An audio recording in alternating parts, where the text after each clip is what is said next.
Welcome.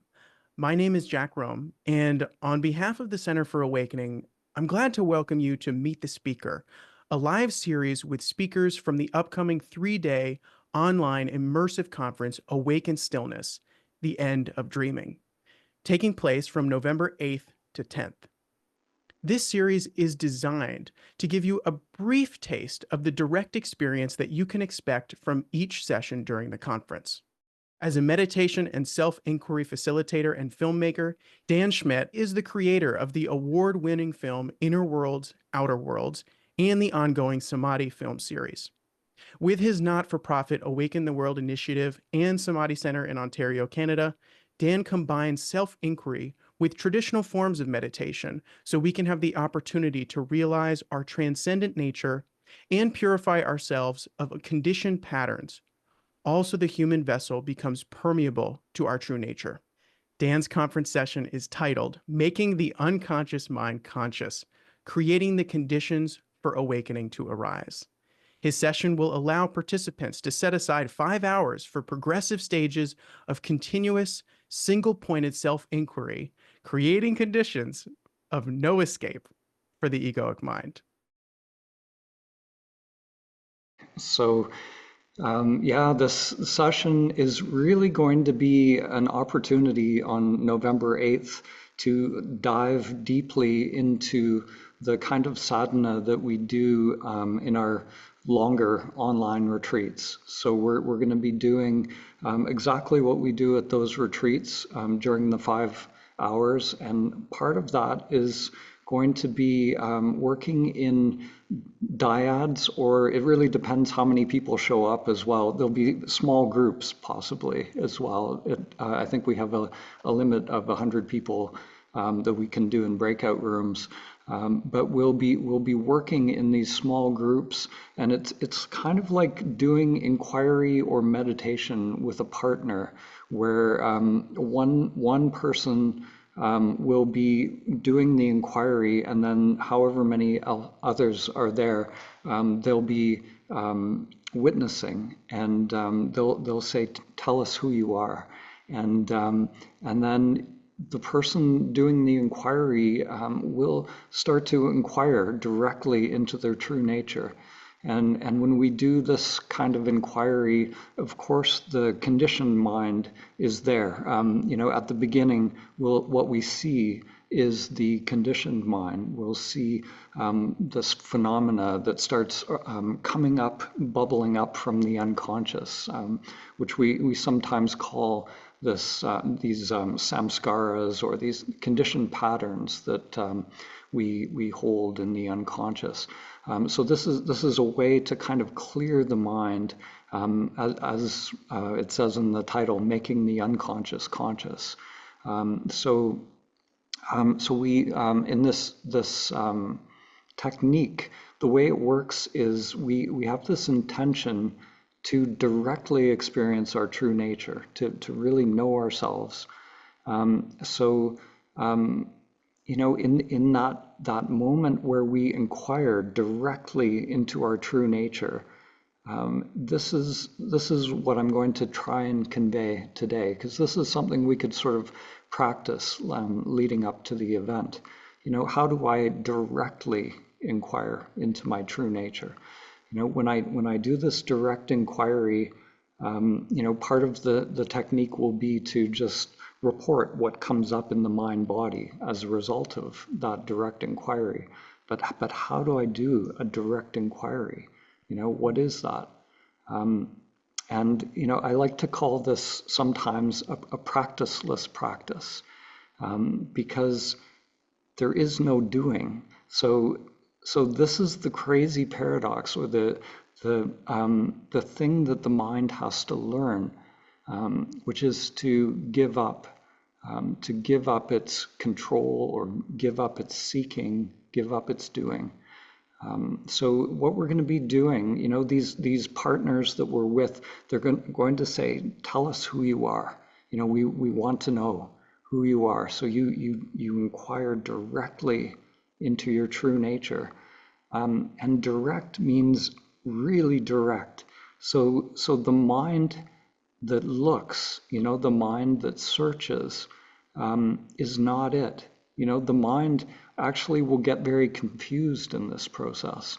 The mind, it's almost like a Zen koan. It's designed to frustrate the mind. It's designed for the mind to fail. So the mind can't do it. The mind has to give up. So when we say, tell us who you are, if the mind moves to find the answer, it's going to fail. It's just going to come up with concepts or ideas. So when we give up that seeking, that searching, we just allow the mind to be a don't know mind. Maybe the mind will be frustrated. Maybe it'll be confused. Maybe it'll become still. Maybe it'll just give up. Maybe it'll become very still. And in that stillness, who remains? Who are you that's there in that stillness? And that's it. So we inquire directly, and the mind will come up with all kinds of little tricks, to try and find something. So, we might be there in the moment, letting go of the mind, but then, it's like the mind will want to fill the silence. It'll look to some memory or some teaching, whatever resides in the mind, or sometimes the mind is hoping for something to happen. It wants some state. Maybe we've experienced an awakening or a samadhi state or something. So the mind will start looking for that. It'll check and see, okay, am I in the awakened state now? All of that. The mind, whatever the mind thinks it's looking for, the awakening is not that, because the samadhi state is not a memory. It's always in the now. So whatever's in the mind just is full of memories and past experiences. So we have to let go of all of that. And this practice, this process is really training the mind to let go, because the mind is so habituated to controlling and doing and seeking. So part of this practice is just the surrender. You could call it self-surrender. We're letting go. So this is something we can practice. This practiceless practice. There's nothing to do but recognize how this mind is just pathologically doing, seeking, wanting something other than what is in this moment. So that's a little taste of what we're in for at this conference. Jennifer Hadley is the founder of livingacoursein miracles.com and the Power of Love Ministry. As a licensed minister, counselor, and therapist, she has helped over 60,000 spiritual students apply A Course in Miracles principles, sharing how to get out of your head and into your loving heart so you can be truly helpful by walking the talk and living the love. She has hosted the popular A Course in Miracles weekly podcast since 2011 and offers programs for people ready to move beyond merely studying A Course in Miracles to actually and deeply living it for the purpose of awakening. And Jennifer's conference session is titled Subtle Ways We Avoid Awakening. So her session will recognize that while there are a myriad of subtle ways that we resist our awakening, some of them actually hide in plain sight. So how can we identify this resistance and remember to laugh? Jennifer notes that when we do this inquiry together, liberation is joyful and much easier than we think. One of the things I've noticed in my life is that I'm like a lot of other spiritual students, and maybe the folks who are listening are like me as well, in that for a very long time, I thought there was something wrong with me and I just wasn't doing spirituality right because I had this strong feeling that I should be so much further along than I was. Mm. I had been taking so many courses, reading so many books, and going on retreats with all the greats, and going to lectures and programs with all the great spiritual teachers.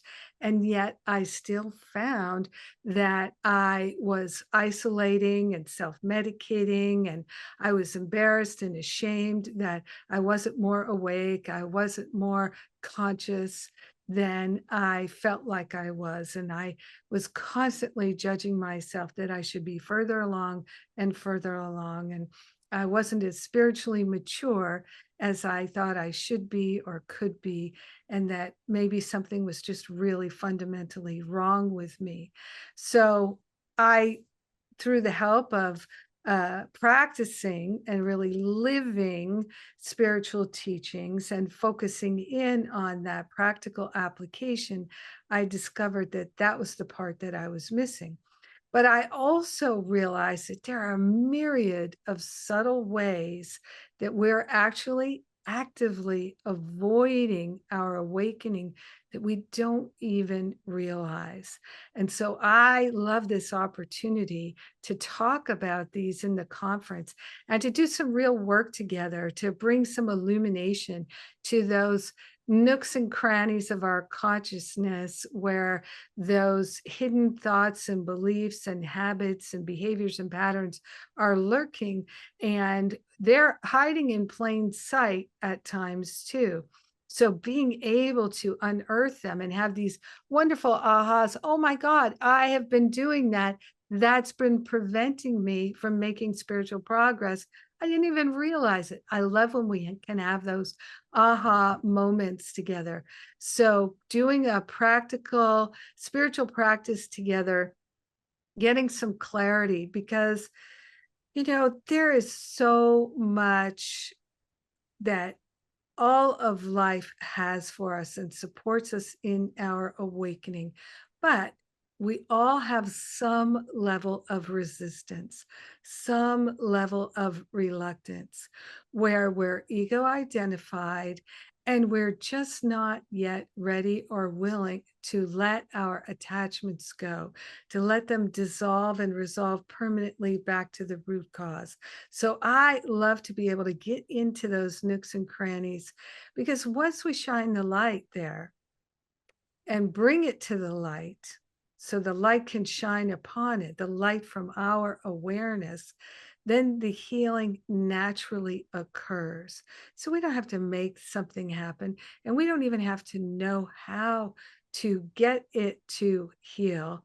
We simply have to be willing. And when we're joining together, there's a great deal more willingness, I find, than we're on our own at home watching television, feeling that it's just not working for us, because that feeling of it's just not working for me, and that self-judgment of I should be further along is really detrimental to our progress. And yet we all fall into it, but we don't know that everybody else falls into it too. So we think it's just us. We're the ones who aren't doing it right. And so all that self-judgment really gets in our way, and we think we should be more loving, we should be more this, we should be more that, when really there is a perfection to right where we are, and we can train our mind to see that and to stop judging it.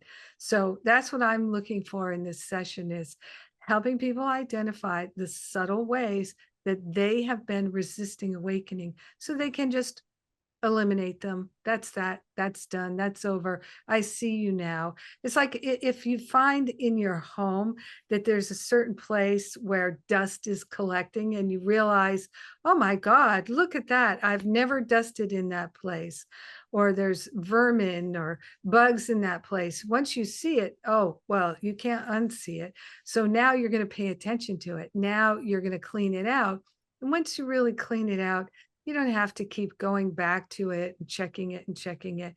You just know you need to do some maintenance here and there on some things. And it helps you have so much more clarity that then you can see more clearly, feel more clearly, know more clearly the truth of what is actually your life, your being, and your relationships, your finances, the health of your body temple, the health of your emotional being. All of that is what gets perked up, cleared up, and bringing these things to the light is a joyful experience. So, everybody who knows me knows there's going to be some laughter, because remembering to laugh and being able to laugh at our insanity is so helpful. It's so healing. And it helps us develop that humility instead of that feeling of living in humiliation and shame. We can move into true humility, which is uplifting, and it is naturally going to bring forth more insight and more clarity. I'm pleased to introduce Loch Kelly. He is an awakening teacher and psychotherapist and founder of the Effortless Mindfulness Institute. He is the creator of the new Mindful Glimpses app and author of 2 award-winning books. As a licensed psychotherapist and recognized leader in the fields of meditation and embodied awakening, his teachings synthesize ancient wisdom, practices, neuroscience, and contemporary psychology. Loch's conference session is titled Living from Awake Loving Flow, an experiential session offering ways of glimpsing awakening and embodiment. I thought the important thing about awakening is it's not just a meditation state or a meditation practice. The question is, once we've made that initial direct recognition of this pure awareness, if we've unhooked and stepped out of this small sense of self and opened to this awareness, what's the relationship to our body, to our different parts of us, and how do we not only recognize the being or the self that is our true nature, but how do we move and live and respond? And so I'll be talking about 5 levels of mind, very simply. Everyday mind, which we all know is our ego-based identity, and then subtle mind, which is where a lot of people do spiritual practices like mindful witnessing. So you step out and look at the contents of changing consciousness. And then the 3rd level is pure awareness or awake awareness.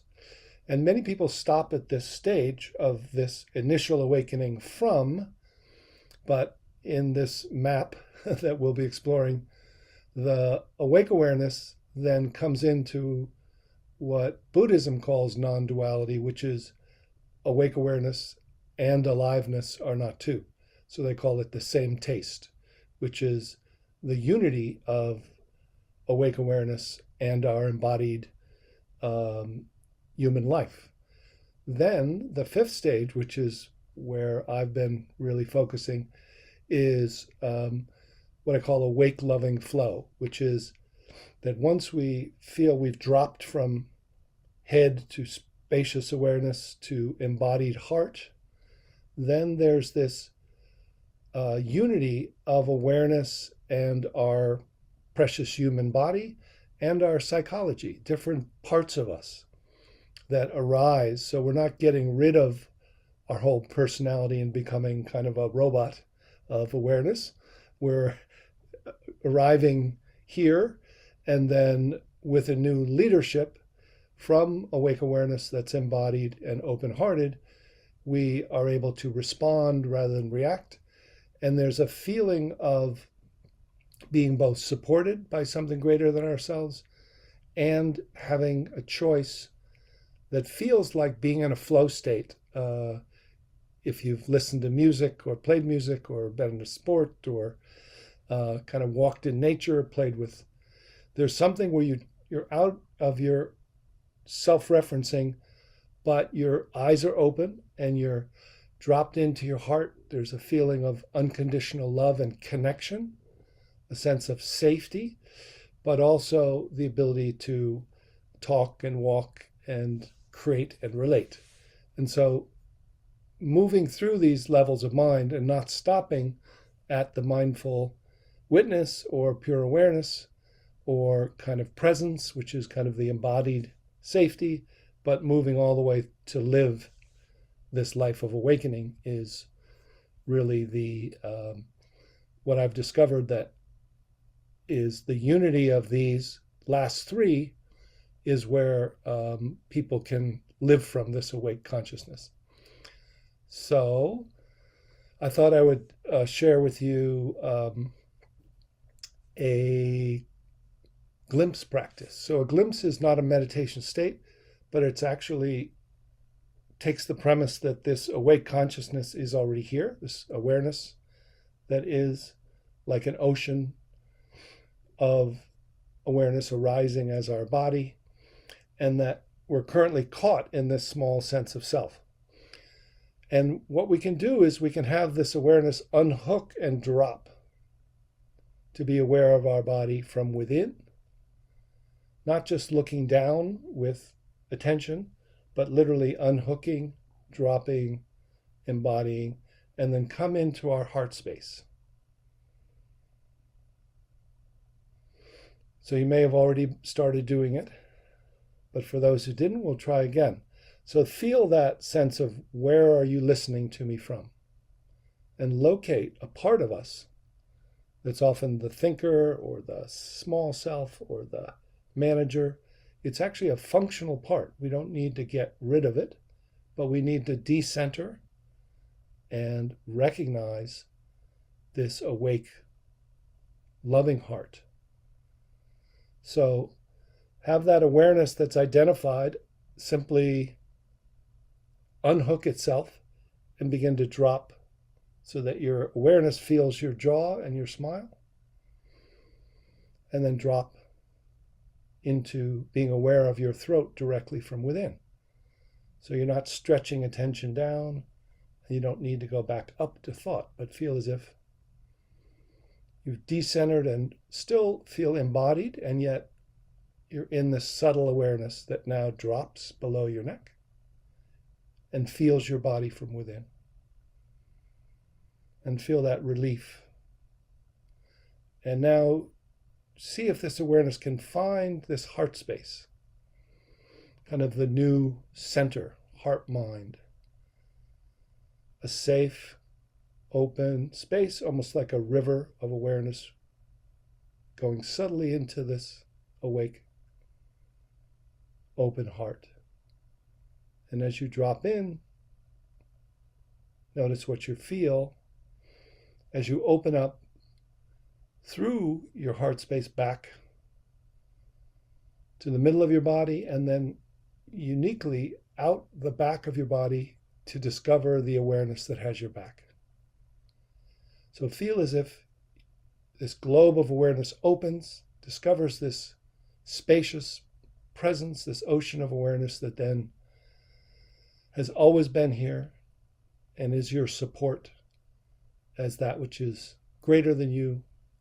And then as that ocean arises as your body, like a wave, and then feel as if you can almost look out of the eyes of your heart. So you now have dropped, opened, realized this awake presence, and then included this open heart. And now with your eyes open and your heart open and feeling this safe, supportive space, you can begin to feel that everything's included, that there's a compassionate, naturally wise presence that isn't just pure awareness, but is embodied, safe, relational, and awake. So from here, notice that you can take a breath and find both the stillness, which is the quality of awareness that doesn't come and go, that can't be hurt. A sense of silence, openness, but also peace of mind and presence. But now this stillness, this which doesn't come and go, begins to mingle with that which changes, the aliveness, the humanness.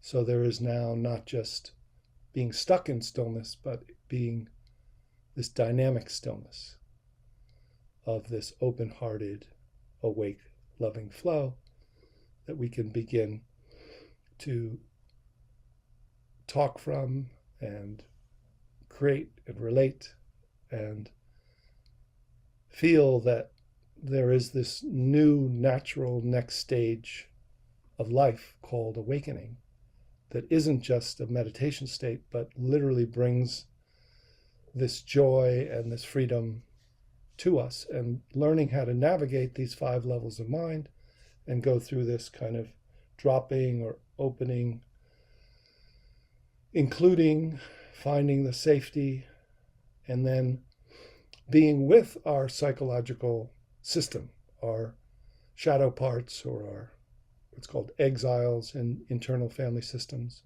with our protectors that are like a judge or an ego manager, actually have positive intentions to try to help us. And once we bring them love, they can become unburdened and helpful in discriminating and living this human life. So it's this embracing rather than denying or bypassing approach that I will look forward to sharing with you. We just hope that you'll join us at the Awaken Stillness Conference. It'll be from November 8th to 10th for more direct experience teaching.